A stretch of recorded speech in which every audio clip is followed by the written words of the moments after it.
In today's video, I'm going to teach you how to open a checking account online with Huntington Mobile 2025. We'll walk through the entire online application so you know exactly what to expect and how to finish with confidence. Start by opening your mobile or desktop browser and going to the official Huntington website.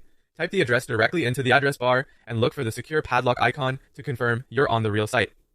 For the smoothest experience, use a private, secure internet connection rather than public Wi-Fi.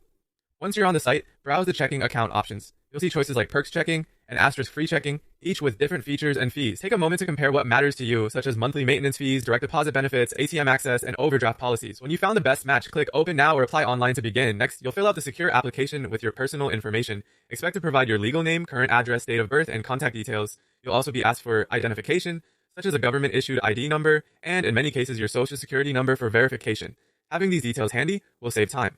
Enter everything carefully, exactly as it appears on your ID to avoid delays. If the system asks for additional documents or a quick identity check, follow the prompts on screen.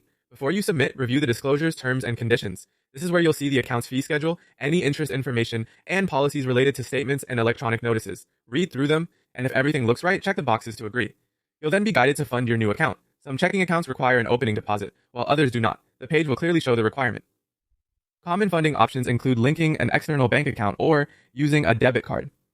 If you prefer, you can start with a modest deposit and add more later. Keep in mind that transfers can take a bit of time to post.